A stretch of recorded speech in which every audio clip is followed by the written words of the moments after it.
여러분, 혹시 짝퉁이 원조를 이긴다는 말 들어보셨나요? 보통은 말도 안 되는 소리죠. 원조가 있는데 왜 짝퉁을 사겠습니까? 그런데 지금 일본에서 벌어지고 있는 일은 이 상식을 완전히 뒤집고 있습니다. 두바이에서 시작된 디저트가 한국을 거쳐 일본으로 역수출되고 있습니다. 그것도 "이건 한국 디저트야" 라는 타이틀을 달고 말이죠. 마치 중국집 짬뽕이 한국을 거쳐 코리안 스타일 짬뽕으로 미국에 진출하는 격입니다. 먼저 중국은 뭐라고 할까요? "야, 그거 우리 거야." 하지만 소비자들은 신경 쓰지 않습니다. 왜냐하면 한국 버전이 더 맛있거든요. 도쿄 신주쿠 거리를 걸어보세요. 카페마다 똑같은 메뉴판이 보일 겁니다. 두바이 쫀득 쿠키, 한국 대유행, K 디저트 본격 상륙. 일본 젊은이들은 줄을 서서 이걸 삽니다. SNS에는 두종쿠, K 디저트 해시태그가 넘쳐납니다. 웃긴 건 정작 두바이에서는 이런 열풍이 없다는 겁니다. 중동 사람들은 이렇게 말합니다. "우리는 원래 카다이프 먹었는데 한국이 뭘 한 거야?" 네, 맞습니다. 한국은 중동의 전통 디저트를 한국식으로 개조했습니다. 그리고 그걸 다시 일본에 팔고 있습니다. 이게 말이 됩니까? 됩니다. 이게 바로 문화 중개무역의 마법입니다. 중동의 재료와 한국의 손맛 그리고 K탑의 전파력이 만나면 일본 점령이 가능합니다. 오늘은 이 신기한 현상의 경제학을 파헤쳐 보겠습니다. 준비되셨나요? 그럼 지금부터 두바이 쫀득 쿠키가 어떻게 일본을 점령했는지 그 비밀을 공개합니다. 한국에서 난리난 그 디저트, 드디어 일본 상륙. 2025년 하반기부터 일본 SNS를 뜨겁게 달군 문구입니다. 무슨 디저트길래? 바로 두바이 쫀득 쿠키입니다. 정식 명칭은 없습니다. 그냥 한국 사람들이 두바이에서 유래한 쫀득한 쿠키라고 부르기 시작했고, 일본 사람들도 그대로 따라 부르고 있습니다. 도쿄 신주쿠, 시부야, 하라주쿠, 젊은이들이 모이는 번화가의 카페와 디저트 가게들이 앞다투어 이 메뉴를 내놓고 있습니다. 간판에는 크게 써붙였습니다. 한국의 다인인기, 한국에서 대인기. 심지어 어떤 가게는 K 디저트 본격 진출이라는 문구까지 붙였습니다. 마치 K-팝 스타가 일본 데뷔하는 것처럼 말이죠. 가격은 어떨까요? 한 조각에 800엔, 약 7,200원입니다. 결코 싸지 않습니다. 보통 일본 편의점 디저트가 200, 300엔인 걸 생각하면 거의 3배 가격입니다. 그런데도 팔립니다. 아니, 불티나게 팔립니다. 일본 트위터 X에서 해시태그 두종쿠를 검색해보세요. 수만 개의 게시물이 쏟아집니다. "오늘 드디어 먹어봤어. 3시간 줄 서서 샀다. 한국 가서 진짜 맛보고 싶다." 일본 젊은이들은 이 쿠키를 한국 문화의 일부로 받아들이고 있습니다. 재미있는 건 정작 두바이에서는 이런 형태의 쿠키가 유행하지 않는다는 겁니다. 중동 사람들은 전통적으로 카다이프라는 가는 면 형태의 페이스트리를 먹습니다. 그걸 초콜릿에 버무린 건 최근 몇 년 사이의 일입니다. 하지만 두바이에서는 그냥 평범한 디저트 중 하나일 뿐입니다. 그런데 이게 한국을 거치면서 완전히 달라졌습니다. 한국 사람들은 여기에 쫀득함을 추가했습니다. 떡처럼, 마시멜로우처럼, 찹쌀떡처럼 쫀득쫀득한 식감을 만들어낸 겁니다. 그리고 초콜릿도 한국인 입맛에 맞게 덜 달게 조정했습니다. 결과는 대박! 한국에서 2025년 가을부터 유행하기 시작한 두바이 쫀득 쿠키는 불과 몇 달 만에 전국을 강타했습니다. 편의점, 베이커리, 카페, 심지어 백화점까지 다들 두바이 쫀득 쿠키를 만들어 팔았습니다. 그리고 이 열풍이 SNS를 파고 일본으로 건너간 겁니다. 일본 사람들은 처음에 이렇게 생각했습니다. "이게 뭐야? 두바이 디저트인데 왜 한국이 난리야?" 하지만 직접 먹어보고는 깨달았습니다. 아, 이건 한국 버전이 다른 거구나. 그리고 그들도 열광하기 시작했습니다. 그렇다면 궁금하지 않으세요? 대체 이 쿠키가 얼마나 팔리길래 이렇게 난리일까요? 사장님, 두바이 쿠키 또 다 떨어졌어요. 요즘 한국 카페 주인들이 가장 많이 듣는 말입니다. 아침에 만들어 놓으면 점심 전에 동납니다.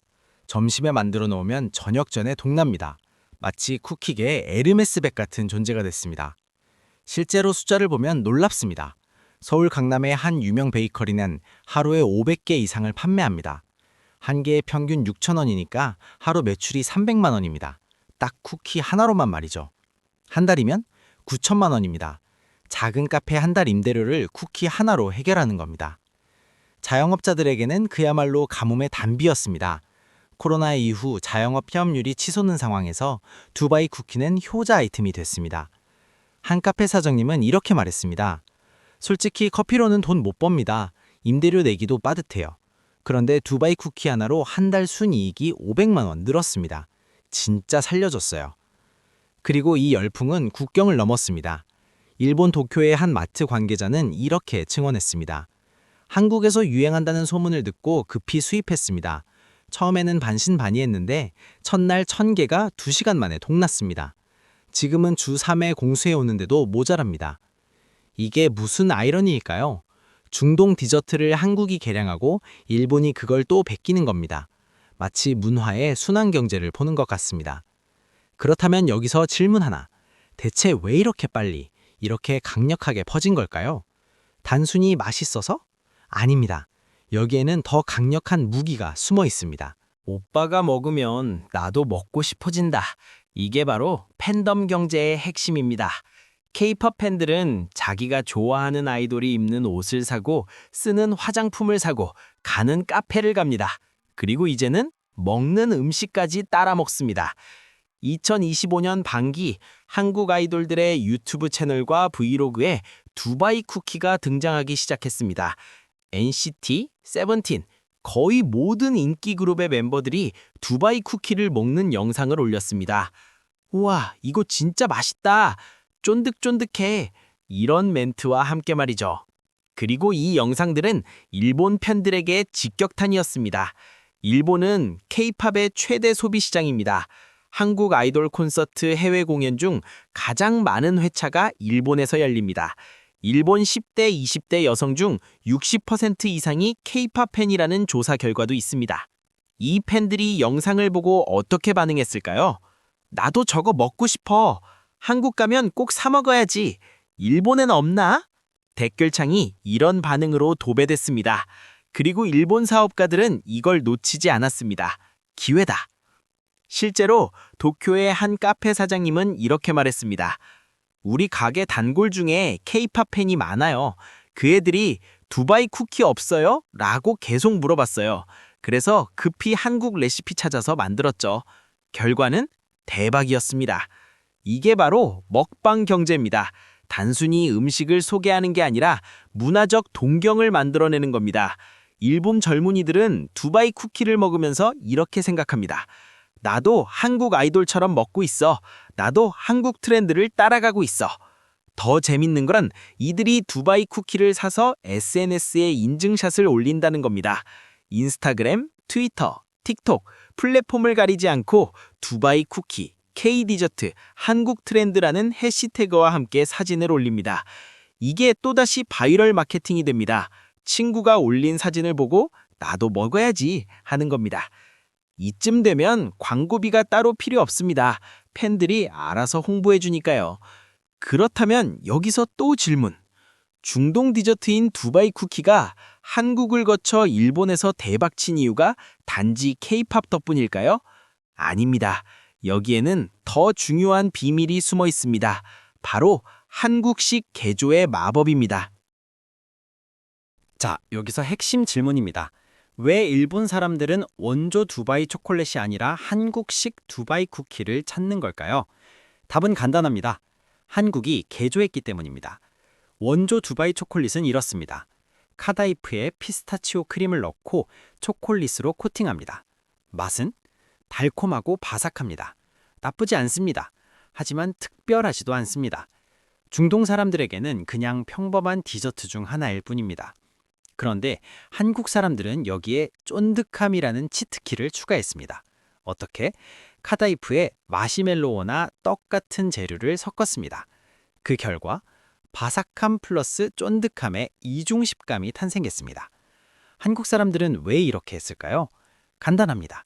한국인은 쫀득한 식감을 사랑하기 때문입니다.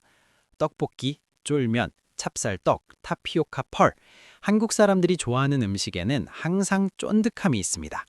그래서 두바이 초콜릿에도 자연스럽게 쫀득함을 추가한 겁니다. 그리고 여기서 끝이 아닙니다. 한국 사람들은 초콜릿의 단맛도 조정했습니다. 원조 두바이 초콜릿은 중동 사람들 입맛에 맞게 매우 달달합니다. 하지만 한국 사람들은 너무 달아라고 불평했습니다. 그래서 덜 달게 만들었습니다. 다크 초콜릿을 섞거나 밀크 초콜릿의 비율을 낮추거나 카카오 함량을 높이는 식으로 말이죠. 결과는 일본인의 입맛에도 딱 맞았습니다. 이게 바로 K-어레인지의 힘입니다. 한국은 글로벌 트렌드를 받아들일 때 그냥 복사 붙여넣기 하지 않습니다. 항상 한국식으로 개조합니다. 치킨도 그랬습니다. 프라이드 치킨은 미국 음식이지만 한국식 양념 치킨은 전 세계에 수출됩니다. 피자도 그랬습니다. 이탈리아 음식이지만 한국식 불고기 피자는 해외에서도 인기입니다. 두바이 쿠키도 마찬가지입니다. 중동 디저트지만 한국 플랫폼을 거치면서 완전히 새로운 상품으로 재탄생했습니다. 이건 단순한 모방이 아닙니다. 창조적 개조입니다. 그렇다면 여기서 또 질문. 이게 과연 지속 가능할까요? 아니면 탕후루처럼 반짝 유행하고 사라질까요? 자, 여기까지 우리는 중동에서 시작된 디저트가 한국을 거쳐 일본으로 역수출되는 신기한 현상을 목격했습니다. 그렇다면 이제 질문 하나. 한국은 어떻게 문화 중개무역의 거점이 됐을까요? 답은 간단합니다. 한국은 빠르게 받아들이고 창조적으로 개조하고 적극적으로 수출하는 능력이 뛰어나기 때문입니다. K-팝을 볼까요? 미국의 힙합, 일본의 아이돌 문화, 유럽의 EDM을 받아들여 한국식으로 재탄생시켰습니다. 그리고 전 세계에 수출했습니다. 두바이 쿠키도 마찬가지입니다. 중동의 전통 디저트를 받아들여 한국인의 입맛에 맞게 개조하고 일본에 수출했습니다. 이게 바로 문화 중개무역입니다. 한국은 글로벌 문화의 허브가 되고 있습니다. 그렇다면 앞으로는 전문가들은 제2, 제3의 두바이 쿠키가 나올 것이라고 전망합니다. 이런 현상이 계속되려면 무엇이 필요할까요? 전문가들은 브랜드화를 강조합니다. 단순히 유행어로 끝나는 게 아니라 K-디저트라는 브랜드를 확립해야 한다는 겁니다. 구체적 전략은 세 가지입니다. 첫째, 스토리텔링. 단순히 맛있다가 아니라 한국 문화가 담겨 있다는 스토리를 만들어야 합니다. 예를 들어 두바이 쿠키의 쫀득한 식감은 한국인의 떡사랑에서 비롯됐다고 설명하는 겁니다. 이런 스토리는 외국 소비자들에게 문화적 가치를 전달합니다. 둘째, 품질 관리. 누구나 만들 수 있다 보니 품질 편차가 큽니다. 그래서 K-디저트 인증제 같은 걸 도입하자는 의견이 나옵니다. 일정 수준 이상의 품질을 갖춘 제품에만 K-디저트 마크를 주는 겁니다. 셋째, 지속적 혁신. 두바이 쿠키에 안주하면 안 됩니다. 계속 새로운 디저트를 개발해야 합니다. 세계 각국의 디저트를 한국식으로 개조해서 계속 내놓는 겁니다.